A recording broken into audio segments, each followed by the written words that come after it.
দ্রৌপদী নাম শুনেছেন তো? এনা আরেক নাম পাঞ্চালী, আরেকটা নাম হচ্ছে যাজ্ঞসেনী। মানে ইনি জন্মগত মানে মাতৃজঠর থেকে জন্ম নেননি দ্রৌপদী, যজ্ঞস্থল থেকে জন্ম, তাই যাজ্ঞসেনী নাম। তো এরা যখন দুঃশাসন বস্ত্রহরণ করেছিল, দ্রৌপদী কি করেছিল? ওই একটা হাতে যুগল পয়দাখানা ঢেকেছিল আর এক হাত তুলে বলেছিল, হে নাথ, হে সখা, তুমি এসে আমাকে উদ্ধার করো। আসেন ও মা, এ টানতে টানতে এবার যখন সব খুলে যাবে, পরে বসো বসো, শোনো, বসো। তো সব খুলে যাবে, দ্রৌপদী মনে মনে ভাবলো, সেই তো সব খুলে গেল, আর একটা ঢেকে আর কি করি? কি সব তো গেল, আর একটা ঢেকে আর কি করো? এইবারে জ্বালাই পরে দু হাত তুলে দিয়েছে, হে সখা, হে নাথ, হে মাধব, তুমি কোথায় আছো? তুমি এসে তোমার এই সখীর সম্মান রক্ষা করো। এক ডাকে, ওই যে এক ডাক দিল, ওই এক ডাকে আমার গোবিন্দ এসে হাজির। দ্রৌপদী প্রশ্ন করেছিল, সেই তো তুমি এলে, তা সব খুলে গেলে তবে? গোবিন্দ বলেছিল, দ্রৌপদী, হে সখী, তোমাকে দিয়ে জগৎকে শিক্ষা দিয়ে গেলাম যে সব কিছু খুলে যাওয়ার আগে আমার চরণে আত্মনিবেদন করো। নিতাই গৌর হরি বল, হরি বল। যাতে না সব খুলে যায়, তার আগে সঁপে দে। তাই এই সুযোগ, চলুন, যার যার মনের ভাবনা, আমার কিছু যাবে না আসবে না, যার মনের ইচ্ছা তিনি সঁপে দিন, এই সুযোগ। আমার মায়েরা বলুন, প্রাক সন্ধ্যা মানে কি? সন্ধ্যার একটু আগের মুহূর্ত, যেটাকে আমরা বিকাল বেলা বলি বা গধূলি বেলা বলি, যাই হোক, সময়টা হচ্ছে প্রাক সন্ধ্যা। আর একটু পরে সূর্য অস্ত যাবে। ওখানে যেমন অবিরাম দাস ঠাকুর ডেকে বললেন, তাহলে অবিরাম দাস ঠাকুর বৃন্দাবন লীলায় কে ছিলেন? ও মায়েরা, এই যে অবিরাম দাস ঠাকুরের কথা প্রথমে আলোচনা হলো না, উনি কে ছিলেন বৃন্দাবনে? শ্রীদাম। ভুলে গেলি? কালকে তো যদি কেউ জিজ্ঞেস করে, হ্যাঁ ওই কালো করে ছেলেটা এলো, কি গেল কে জান, শুনলিনি? বেশ, ভুলে যা মা, ভুলে যা।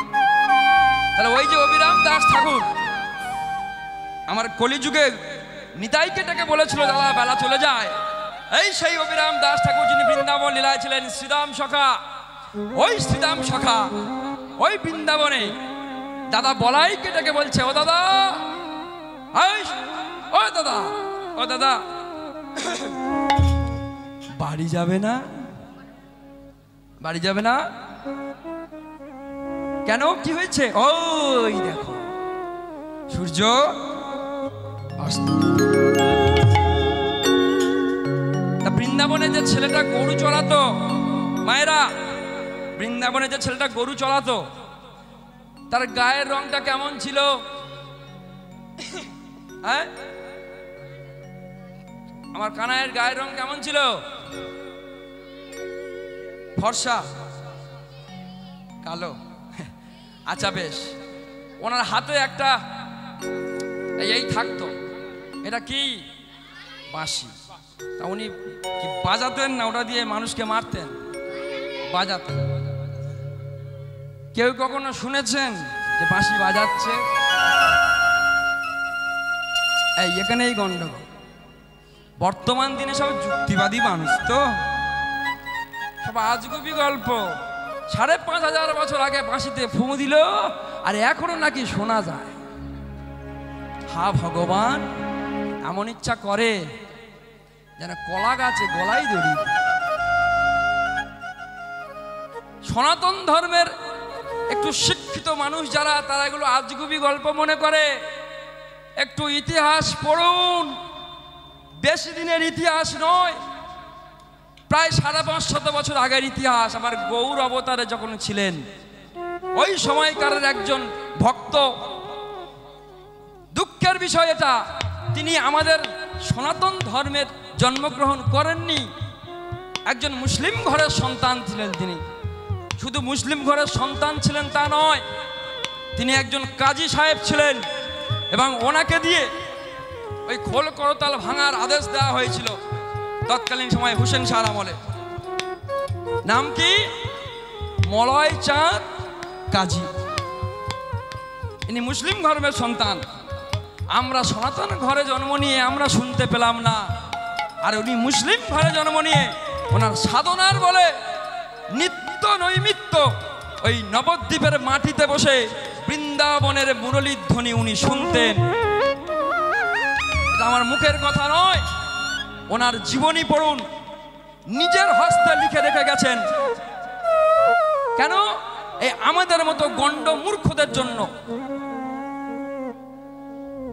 যে ধর্ম ধর্মের জায়গায়, যুক্তি যুক্তির জায়গায়, ভক্তি আর যুক্তিকে এক করে ফেলো না।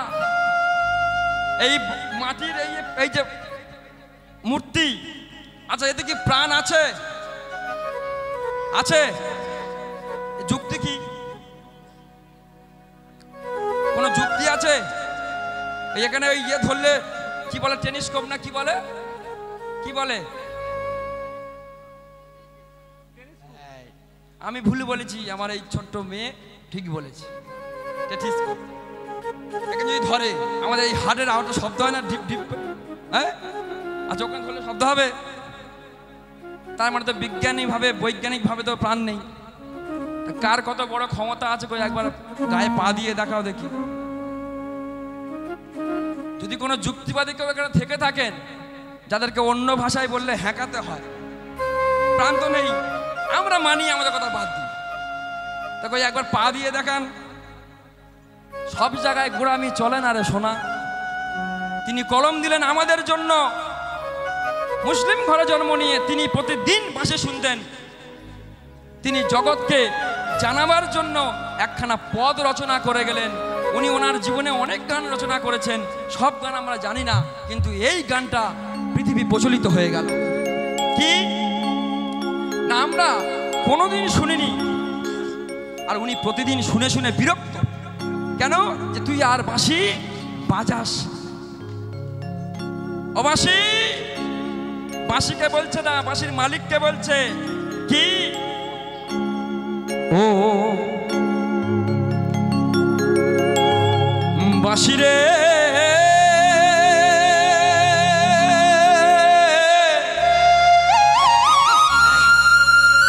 আক্ষেপ বাঁশির মালিককে বলছে, ও বাঁশি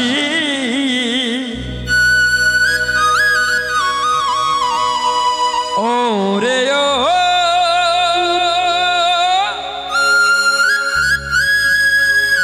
কালার বাঁশি রে,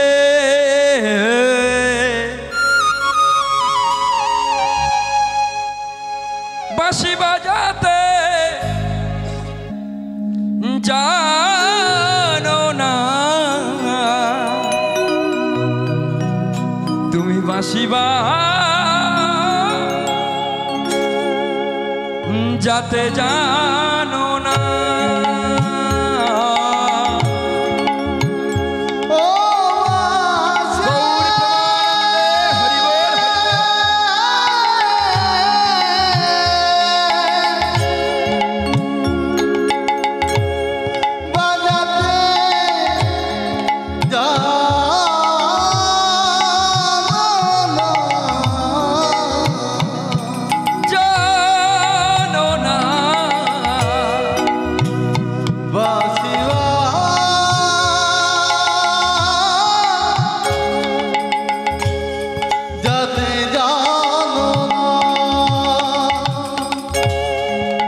অসময়ে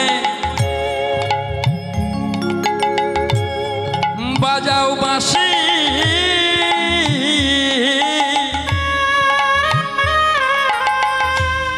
শুনে শুনে মরি,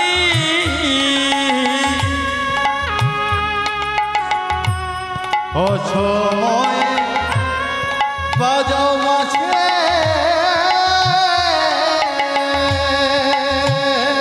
ও বাঁশি রে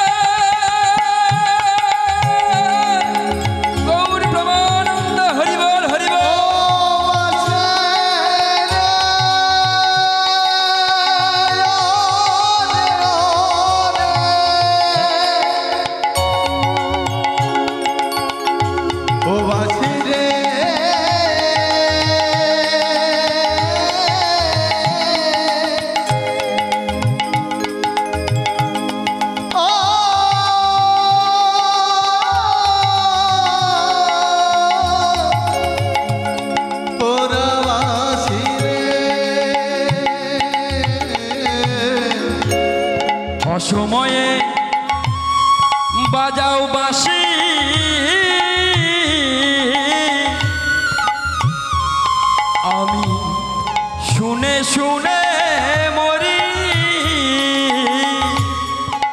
সময়ে বাজাও আসে শুনে শুনে মরে না জীবন জীববাসী না জীবন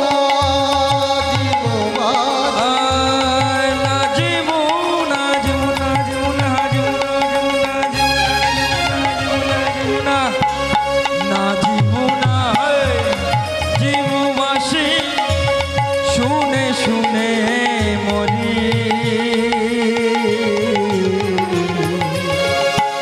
ও আসে কৃষ্ণ হরি বল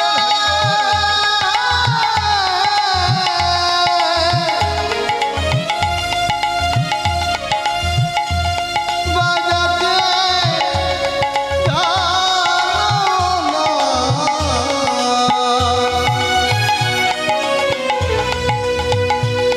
বাসিলা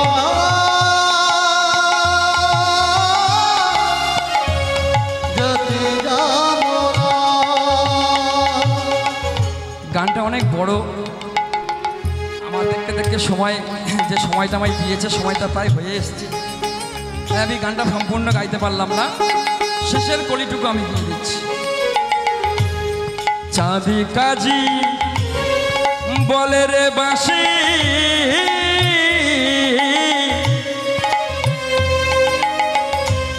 তোর নাগাল যদি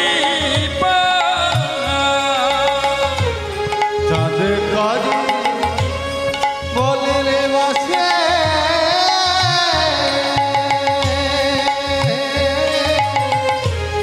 শুনে শুনে মরে চাঁদে কাজী বলে রে বাঁশি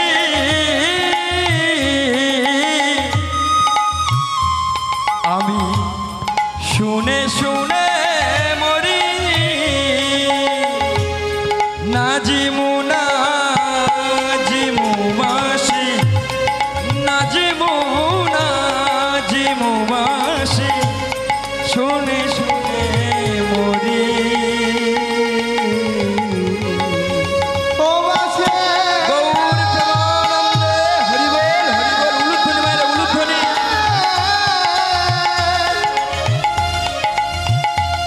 বাজাতে জানো না বাসিলা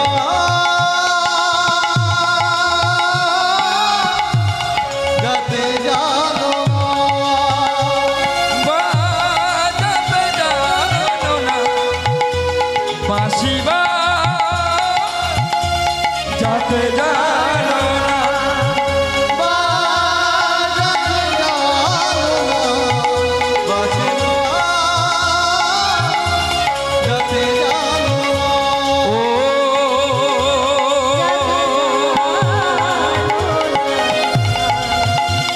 বাঁশি রে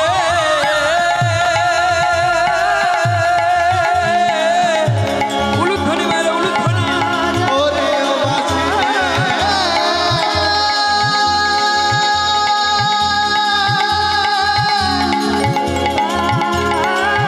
ওরে ও বাংলা বাসি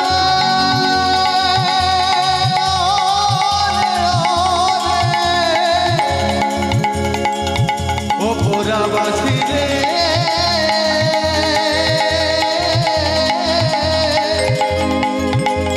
ও ডাকাতের বাসি জয় রাধে আচ্ছা মায়েরা তাহলে কৃষ্ণ আমার কালো আর একজন আছেন যার গায়ের রং কালো তিনি মাতৃরূপে পূজিত হন তিনি কে পিছনের মায়েরা বলুন তিনি কে তোরা তোরা গল্প করতে ব্যস্ত কর মা গল্প কর যেন শেষের দিনে ওই রকম গল্প করে, এটা মাথায় রেখে গল্প কর। যাই হোক মায়েরা বলুন, আর একজন কালো রঙের মাতৃরূপে পূজিত হন, তিনি কে? মা কালী। একটা মজার বিষয় বলে যাই, সময় বড় কম, অনেক আশা নিয়ে আসি তো, কিন্তু সময় বলে আর তোর আশা করে লাভ নেই, চল তুই ব্যাগ গুছো, তোরও যেতে হবে। কি যাক, ছোট করে একটুখানি বলি। এই যে মা, দেখবেন কীর্তন হোক আর না, ঘড়ি সভা না হোক, সে ভালো, কিন্তু কালী পূজা প্রত্যেক গ্রামে হয়। কেন বলুন তো? আস্তে আস্তে মায়ের, আস্তে, একটু শান্ত। আমার জায়গাটা শর্ট, মানুষ অনেকজন হয়ে গেছে তো, একটু শান্ত হয়ে বসবা। বলে যদি হয় সুজন, তোরা কি সুজন নয়, তোরা তো সজনী। সজনী মা আমার, শান্ত হয়ে বস। তাহলে মা কালী, তাই তো? একটা জিনিস জেনে রাখুন, এই যে মায়ের যে রূপটা আমরা দেখি, এইরকম এই জিভ বের করে আছে, উলঙ্গ হয়ে আছে, একটা রূপ আমরা পুজো করি না? মনে রাখবেন, মাথায় রাখবেন, যে কথা প্রথমে বলছিলাম, আমাদের এই শাস্ত্র, হিন্দু ধর্ম শাস্ত্রটা বা এই ধর্ম, সনাতন ধর্মটা, এ ছেলে খেলার জিনিস নয়, যেটা আমরা বর্তমানে করছি। এই যে মায়ের মূর্তি, এটা বেশি দিনের নয়, এটা বেশি দিনের মূর্তি নয়। দেখবেন আমাদের ভারতবর্ষে যে 51 পীঠ আছে, যারা গিয়েছেন কোনো সময় বা যদি কেউ যেতে চান একবার ঘুরে আসতে পারেন, গিয়ে দেখবেন সেখানে মায়ের কোনো মূর্তি নেই, পাথর পূজা করা হয়। যে যে অঙ্গ কেটে ফেলা হয়েছিল, সেই অঙ্গের আকারের পাথর সব সেখানে আছে, কোনো মূর্তি নেই। পরবর্তী সময় ইদানিং করে সব দেখে দেখে ছোট ছোট বিভিন্ন রকমের মূর্তি সব নির্মাণ করে রেখে দিয়েছে। যাই হোক, তো আমরা পাড়ায় পাড়ায় যে পূজাটা করি, এই যে মা, এই মায়ের যে রূপ, এই রূপ আগে ছিল না। আগে ঘট পুজো করা হতো, ইতিহাসটা শুনে নিন। এখন তো সব জানার দরকার নেই। এখন যা করে, মাকে এনে প্যান্ডেলে ঢুকিয়ে দিলাম, আর দিয়ে সব পেটিগুলো নিয়ে গিয়ে মাঠে গিয়ে বসলাম। ঠাকুরমশাইকে বললাম, তুমি যা খুশি করো, আমরা পরে আসছি। পূজা হচ্ছে এখানে, আর বক্স বেঁধেছে আমার খোকন ভাইয়ের বাড়ির কাছে। মানে কেন? পাড়ার লোক টিকতে কি বলে, ঢিপ ঢিপ, খালি এই শব্দটা খালি হয়। পাড়ায় যদি কোনো বুড়ো মানুষ থাকে, হার্ট অ্যাটাকের রুগী থাকে, ওই এমনি পটল তুলবে, ওই সে মেয়ের মতো, গান টান নেই, ঢিপ ঢিপ, ওই আমার আরো বাড়া, আরো বাড়া, নাহলে টাকা টাকা। এই ভয়ে দেখলো ভাড়া করে এনেছে, যদি না পাড়ায় টাকা দেবে নাকি। আমার অনেকে আছে, আবার কি লাথি মেরে তোর বক্স পুকুরে ফেলে। ও কি আর বলছে রে মা, ওর যে বিগাড় উঠে তাই বলছে, ও বলে না বিগাড় বলছে। যাই হোক, তো এই সব হচ্ছে। তো এই যে মা, 1600 খ্রিস্টাব্দ, আনুমানিক 1600 খ্রিস্টাব্দ কিংবা 1610 খ্রিস্টাব্দ, কৃষ্ণানন্দ আগাম নবিশ কিংবা কৃষ্ণানন্দ ভট্টাচার্য, ওনার হতে আরেকটা জিনিস শুনে রাখুন, যেখানে বৈষ্ণবদের আতুর ঘর কোনটা মা? আস্তে মায়েরা, পেছনে মায়েরা বলুন, বৈষ্ণবদের আতুর ঘর কোনটা? এগুলো জানিস নি? কীর্তন কি এবছর প্রথম হচ্ছে? এবছর প্রথম হচ্ছে? আরে তবে শুনেন, নদিয়া নবদ্বীপ ধাম, নবদ্বীপের মাটি হলো বৈষ্ণবদের আতুর ঘরের মাটি। আস্তে আস্তে আস্তে আস্তে, হাই হাই রে, বৈষ্ণব ঢুকেছে। বস মা, বস, আস্তে, সময় বড় কম রে মা, তোর এরকম করলে আর তোদের মানে ফাঁকি যাবে, আমার কিছু না, আমি যেরকম নিয়ে এসে আমার নিয়ে চলে যাব। যাই হোক, 1600 বছর কিংবা 1600 খ্রিস্টাব্দ কিংবা 1610 খ্রিস্টাব্দে কৃষ্ণানন্দ ভট্টাচার্য, এনাকে মা স্বপ্নাদেশ করেছিলেন। ওই স্বপ্নাদেশের পরে মা বলেছিলেন, আগামী প্রাতকালে, আস্তে আস্তে মায়ের একটা কথা বলি মা, পা ছাড়া তো আর হেঁটে আসা যায় না। পা নিয়ে এসছিস ভালো কথা, জায়গাটা খুব শক্ত। তবে আমার যারা কমিটিরা যারা রয়েছেন, আমার দাদারা, বাবারা, ভাইয়েরা, মায়েরা সব মনে হয় রয়েছেন, এনারা মনে হয় বুঝতে পারেনি যে এত লোক হবে, তাই না? যাই হোক, তোরা এসে গেছিস, আমাদের ভাগ্য ভালো, আমাদের বাপ ঠাকুরদার ভাগ্য ভালো। যা গেছে, যখন গেছিস মা, একটু সজনীর মতো বস। যেরকম কোন যাত্রী বরযাত্রী যাওয়ার সময় যেরকম সিট না পেলে যেরকম যাস, ওই রকম ভাবে বস। ঠিক আছে, চেপে চেপে গায়ে গায়ে, তবে তো প্রেম ভালোবাসা। কি গায়ে যদি গা না দিলি তাহলে আর কিসের প্রেম? যাই হোক, চলুন। মা স্বপ্রদেশ দিল, কি বললো? শোন, আমি চিন্ময়ী নয়, আমি মৃন্ময়ী হয়ে পৃথিবীতে আসতে চাই। বৈষ্ণবদের আতুর ঘর যেখানে শ্রীরাম নদিয়া নবদ্বীপ ধাম, এই কালী মূর্তি প্রথম যিনি নির্মাণ করেছিলেন তিনি ওই নবদ্বীপবাসী। এটা নিয়ে একটা মতভেদ আছে। কেউ কেউ বলে আবার উনি নাকি গৌড়ের সময়ের মানুষ, গৌড়ের সঙ্গে ভালো বন্ধুত্ব ছিল, উনি বৈষ্ণব হলেন, ইনি কালের সাথে হলে, এই নিয়ে ঝগড়া ঝামেলা হয়ে দুজনে পৃথক হয়ে গিয়েছিল। এটা একটা মতভেদ, যাক ওদিকে তর্ক বিতর্কে যাব না। তো 1600 থেকে 1610 খ্রিস্টাব্দ কৃষ্ণানন্দ ভট্টাচার্য উনি অভিশাপ পেয়ে, স্বপ্নাদেশ পেয়ে কি বললেন? মা, উনি বললেন, মা তুই যে মৃন্ময়ী হবি, তোকে তো কোনোদিন আমি দেখিনি, তোকে কিভাবে তৈরি করব? বললো, শোন, আগামীকাল প্রভাতে তুই গ্রামের পথ ধরে যাবি, তোর চোখে যেটা প্রথম পড়বে, তুই প্রথম যেটা দেখবি, আমাকে সেই রূপে তৈরি করবি। সময়টা কত বললাম? 1600 থেকে 1610 খ্রিস্টাব্দ। মানে আমার গৌর চাঁদ এসেছিলেন 1485 খ্রিস্টাব্দ, তারপরে। এটা নিয়ে মতভেদ আছে। যাই হোক, গৌড়ের পরে তবে কালী মূর্তি নির্মাণ হয়েছে। তখন মার ওরকম রূপ ছিল না, ঘট পুজো হতো তাত্ত্বিক রূপে। আর এই যে মূর্তি দেখছেন, এগুলো তথ্য, তাত্ত্বিক নয়, এগুলো তাত্ত্বিক রূপ। যাই হোক, উনি তখন কি বললেন? সকালবেলা উঠে মায়ের আদেশ মতো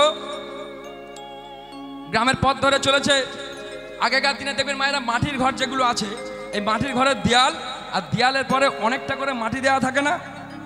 কি বাবা, কি বলে ওটা? ওই দেয়ালের পরে ধারি না কি বলে না? মাটির বাড়ি আগেকার দিনে যা ছিল, বাইরের দেয়াল, আর দেয়ালের পরে দেখবেন ধারি মতো ঘরে থাকে না, আগেকার দিনে থাকতো, তাই তো? যাদের মাটির ঘর ছিল তারা নিশ্চয়ই জানবেন। এই গ্রামের পথ দিয়ে চলেছে একজন গোয়ালিনী মা। আর আগেকার দিনে, এখন যেমন আমার মায়েরা যেমন সাজগোজ করে, অনেকগুলো পোশাক আশাক পরে বিভিন্ন বিভিন্ন রকমের, আগেকার দিনে এসব ছিল না। মোটা ভাত আর মোটা একখানা শাড়ি, ওই একখানা শাড়ি মায়ের অঙ্গ ঢাকতেন। তো ছুচরো বেলায় কেউ নেই, সকালবেলা কোথাও কেউ নেই, মা আমার কি করছে? ওই হাড়ির ওপরে পা রেখেছে, আর একটা গোবরের ডালা হাতে আছে, আর কেউ তো নেই সকালবেলা, আলা ভোলা গোয়ালিনী, এই বসন অঙ্গে নেই ঠিক মতো, চুলগুলো খোলা, এইভাবে গোবরের তাল ধরেছে, হাড়ির ওপরে পা রেখেছে এক হাতে, আর এক হাতে ওই দেওয়ালে এই চাবড় দিচ্ছে। আর কৃষ্ণানন্দ ভট্টাচার্য যাই এসে দেখেছে যে ওই রকম একটা রূপের একজন ভদ্রমহিলা দাঁড়িয়ে আছে, সামনাসামনি হয়ে গেছে। মা এবার মহিলা তো লজ্জা পেয়ে গেছে, যেই কিনা সামনে এসে দাঁড়িয়েছে, মা আমার লজ্জায় মানে কাপড়টা ঠিক করতে পারে, এক হাতে গোবর তো আছে আর এক হাতে আছে, দু হাতে কি করবে? লজ্জায় যেই কিনা জিভটা বেরিয়ে গেছে, ইনি করজোরে দাঁড়িয়েছে, দেবী সর্বভূতেষু ঊর্ধ্বনি শক্তি রূপেণ সংস্থিতা নমো তস্যৈ নমো তস্যৈ নমো তস্যৈ নমো নমঃ ইয়া দেবী সর্বভূতেষু সৃষ্টি রূপেণ সংস্থিতা নমো তস্যৈ নমো তস্যৈ নমো তস্যৈ নমো নমঃ ইয়া দেবী সর্বভূতেষু মাতৃরূপেণ সংস্থিতা নমো তস্যৈ নমো তস্যৈ নমো তস্যৈ নমো নমঃ ইয়া দেবী সর্বভূতেষু সৃষ্টিরূপেণ সংস্থিতা নমো তস্যৈ নমো তস্যৈ নমো তস্যৈ নমো নমঃ। সময়টা খুব কম মা, একটু মানিয়ে নে, তোদের জন্য আমিও মায়ের কাছে অপরাধী হলাম। যাক মা, তুইও ক্ষমা করে দিস। তাই রাধে, এই যে মা, তাহলে আগেকার দিনে দেখবেন ভালো ভালো কিছু গান হতো ভক্তদের লেখা। আস্তে মায়ের আস্তে,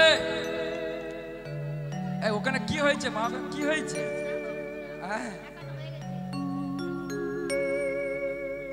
টাকা পড়ে গেছে, আমারও হয়ে গেছে, তোরা ওই কর, আমিও যাই। যাক, সবাই তো শুনুন, কীর্তন সবাই শুনতে আসে, কেউ কেউ আসে টাকা দিয়ে কি ছাঁচ আনলাম দেখি, তো অনেকে আরো ভিড় হতো, আমার ভাইজি যখন আসবে আরো ভিড় হবে। তো দূর থেকে আমাকে দেখে অনেকে চ ঘরে ছাঁচ ভালো নয় তো, তো অনেকে আসে আবার গান বাজনা শোনার জন্য, অনেকে আছে আবার কিছু নিয়ে যাওয়ার জন্য আসে, যে যেমন ভক্ত।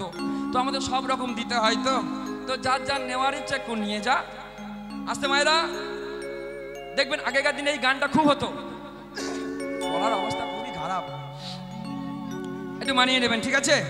এই গানটা খুব হতো দেখবেন আগেকার দিনে, এখন আর হয় না, এখন তো ঠিক ঠিক কি আগেকার দিনে এই গানগুলো হতো যখন এই কালী পুজো হতো, এই গানগুলো হতো, এখন আর হয় না। সাধক বলছেন মায়ের এই রূপ দর্শন করে, মা তোর চোখের কাজ, একটু উলুধ্বনি হোক দেখি মায়ের।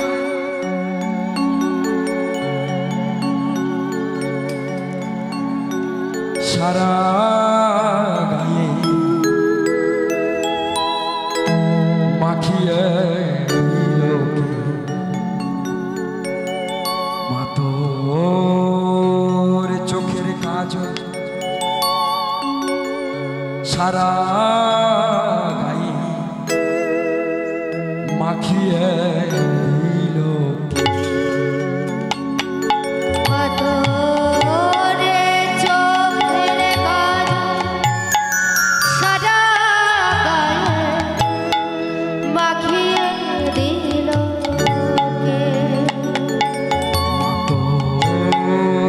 চোখের কাজল সারা গায়ে মাখিয়ে দিল। তোরে চোখের কাজল সারা গায়ে মাখিয়ে দিল। কে পরালো শ্মশান চিতা, কে পরালো শ্মশান চিতা, ভস্য তিলকে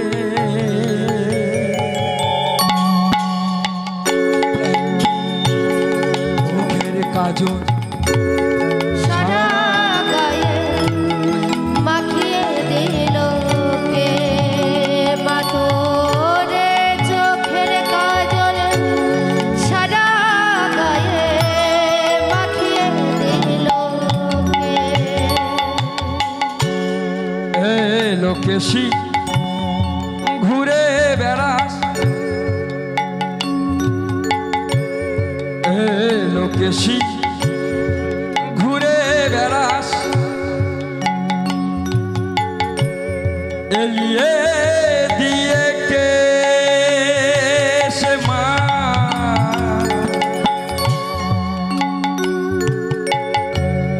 এ লোকেশি ঘুরে বেড়াস, এলিয়ে দিয়ে কে দেখি কেলে মরি মায়ের আমার যোগিনী বেশ,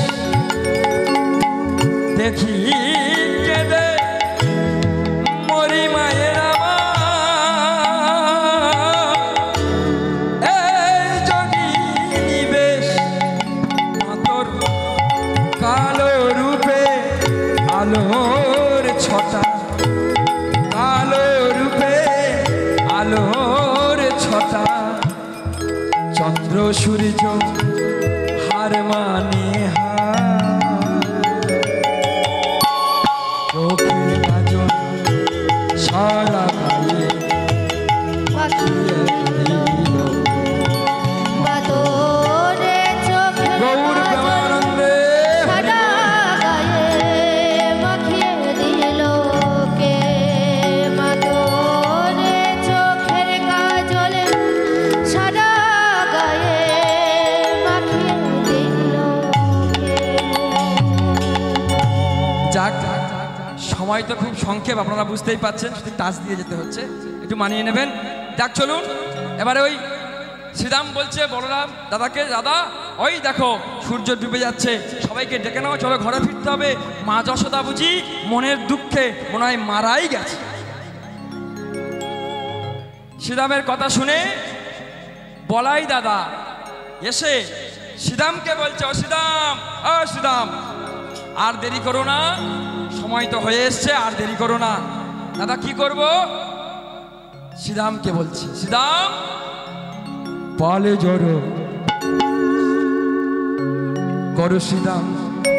শ্রীদামকে বলছে, শ্রীদাম পাল জড়ো করো। ওটা তো লীলার গল্প, কিন্তু আমাদের দেহের গল্পটা কি? ওটা গরুর পাল, লীলাতে গরুর পাল। ভিতরে কোন পাল? বলে ভিতরে 10টা দিক, 10টা পাল। এই কীর্তন শুনতে বসে দেখুন কারোর মন একটা জায়গায় স্থায়ী নেই। কেউ গল্পে মেতেছে, কেউ হাসাহাসিতে মেতেছে, যে যার মতো করে সে তার আছে, শুনছে কজন গুটি কয়েক। তাহলে মানে কি? বসে আছি এখানে, মন আমাদের এখানে নেই, 10 দিকে ছুটে বেড়াচ্ছে।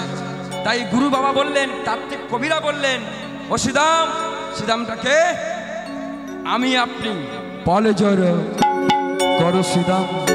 তার মানে মনকে একত্রিত করো। সান্নিদেহ সিংহায়, সান্দেহ সিংহায়, ওখানে যে সিংহা ধরে শান দিচ্ছে, তাহলে এখানে কোন সিংহা? বলে বদন সিংহায় শান দাও।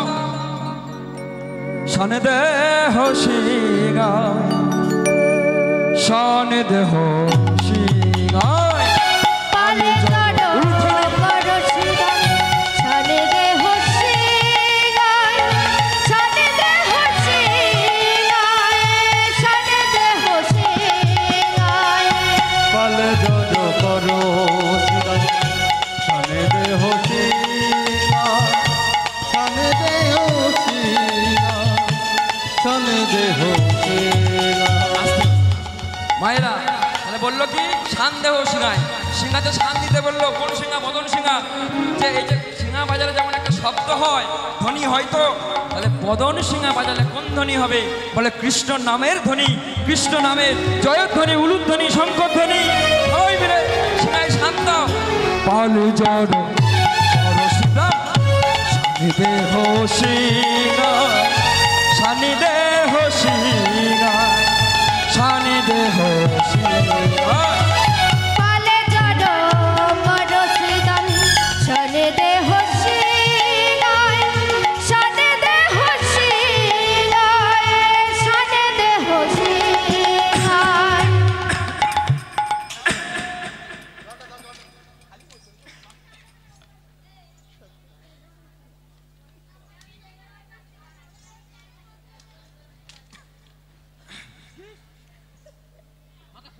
আমার বেশন লাগে সঘনে বি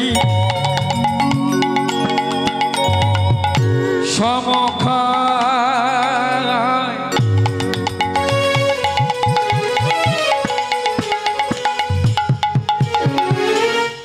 কে বিষম খাচ্ছে? বলাই দাদা বলছে, সঘনে বি সমখায়। কেন বিষম খাচ্ছে? বুঝি নামে করে মায়, আমায় নামে করে মায়।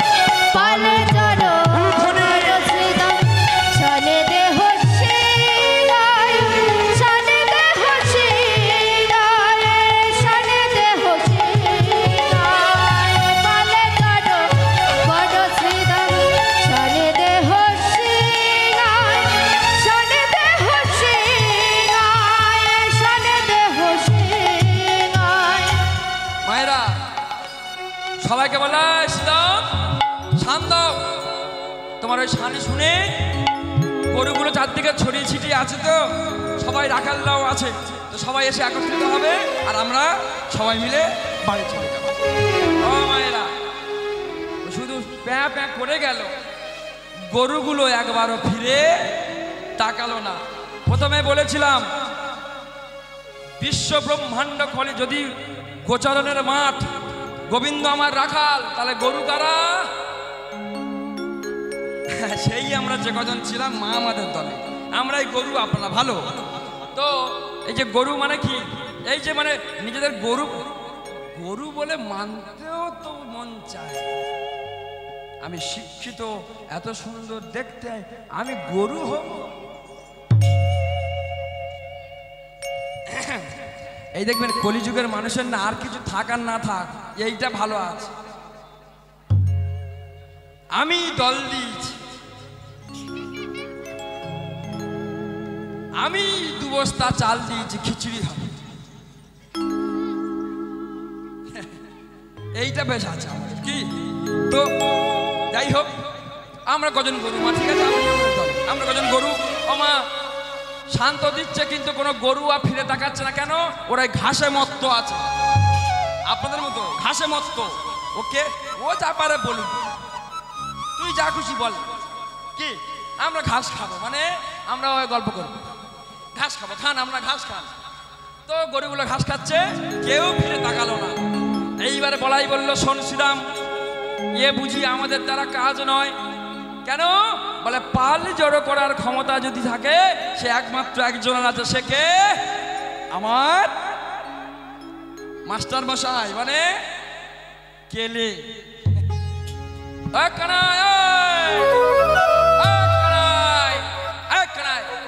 দাদা কি হয়েছে?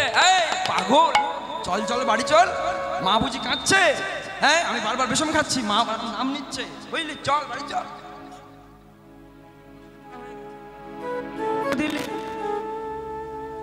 আমারও মনে হয় সন্ধ্যা হয়ে গেছে। যাই হোক মায়েরা, চল চল বাড়ি চল। আচ্ছা কানাই, এক কাজ কর, সিংহাই তো হলো না, তুই একবার মুরলি বাজা। ওই তোর মুরলির ধ্বনি শুনে ও পাল যেখানে থাক মায়েরা, এই যে এতক্ষণ সময় ধরে হাতে ধরে পায়ে ধরে বোঝালাম, কেউ বুঝলেন না, এইটুকু অন্তত বুঝে নিন। আমার কথা তো শুনলেন না, সিংহা তো বাজালাম 3 ঘন্টা 4 ঘন্টা ধরে, কিন্তু সে যদি এই মুহূর্তে একবার কারোর নাম ধরে ডাক দেয় আর গল্প করতে পারে, হ্যাঁ, সেই দিকে একবার খেয়াল করে রেডি হয়ে থাক, কানটা পেতে, কখন না আমায় ডাক দেয়নি। তাই গৌর হরি বল, হরি বল। এইবারে কানাই কি করেছে? এই মধুর সুরে মুরলীর ধ্বনি করেছে। যেই না মুরলীর ধ্বনি করা, ও গরু, এই আমি মনে করুন এই আমি কর্ম করছি, আপনারা বসে শুনছেন, এখন যদি আমার নাম ধরে ডাকে, আমি কি আর বলতে পারবো ঠাকুর পরবর্তী সম্প্রদায় না আসা পর্যন্ত একটুখানি গান করতে দে? বললে হবে? বলবে না, তোর আর গান করতে হবে না, কালকের গান আছে, গলা ধরিয়েছি, বাড়ি যা, চল চলে আয় আমার সাথে। আর রাখবে আমার, এখানেই পড়ে থাকবো কি? এখানে পড়ে থাকবো না? বেশ। ঘাস খাচ্ছিল গরুগুলো, যেই মুরলীর ধ্বনি করেছে ঘাস খাওয়া বন্ধ। এই ফিরে তাকিয়েছে, যেই ফিরে তাকিয়েছে পদকর্তা বলছে, ওই দেখো শুনিয়া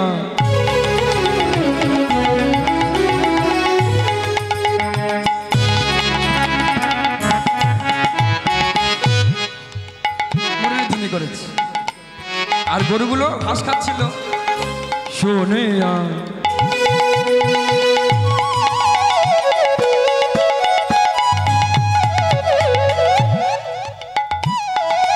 কানুর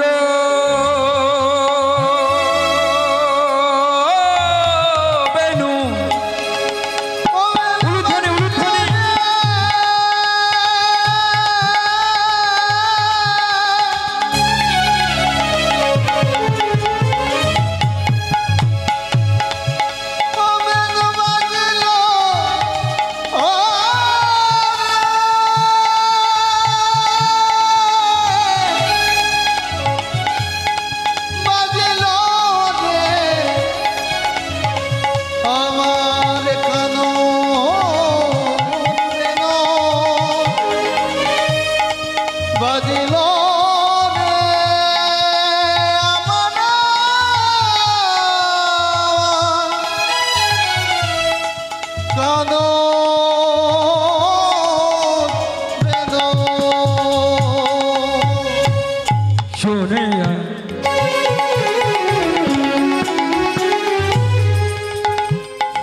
কানুর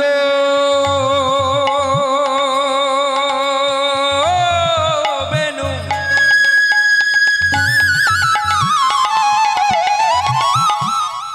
যেই শুনেছে আর খাওয়া থাকে, কি করলেন? খাওয়া ফেলে রেখে ঊর্ধ্ব মুখে মুখে মুখে মুখে মুখে মুখে উলুধ্বনি হাই ধেনু শোনে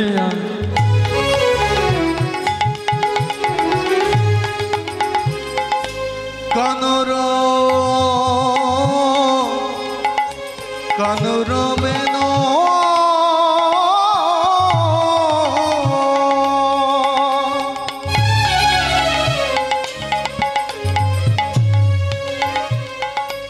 উদ্ধ মুখে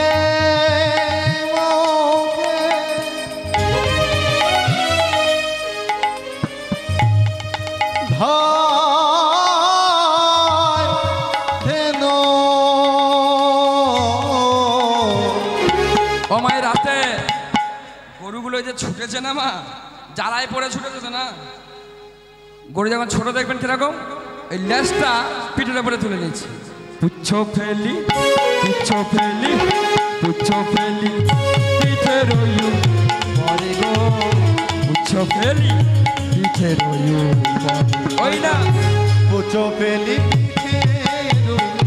পরে গো, পুচ্ছ ফেলি পিঠে রইউ বলে আই ধবলি আই শ্যামলি আই ধবলি আই শ্যামলি বলে আই ধবলি আই শ্যামলি আই ধবলি আই শ্যামলি তোরা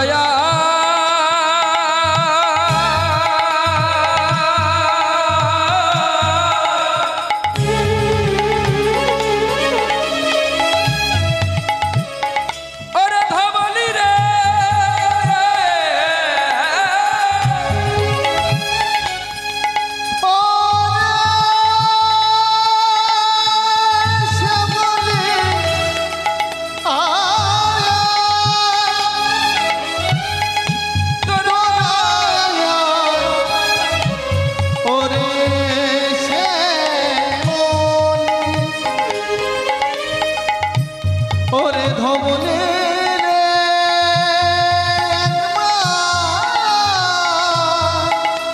তোরা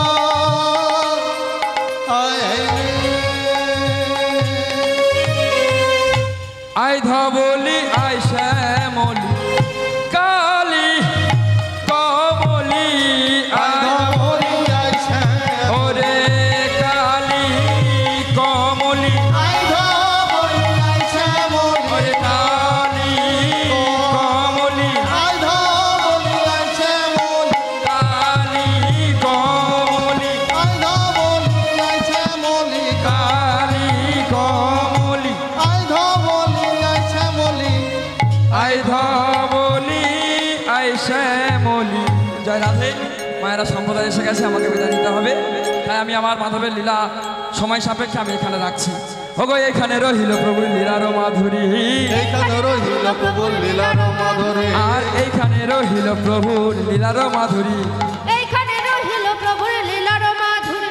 চাঁদ বদনে সবাই মিলে বলুন হরি হরি, একবারে প্রেমানন্দে চাঁদ বদনে বলুন হরি হরি। হরি বল হরি বল হরি বল হরি বল হরি বল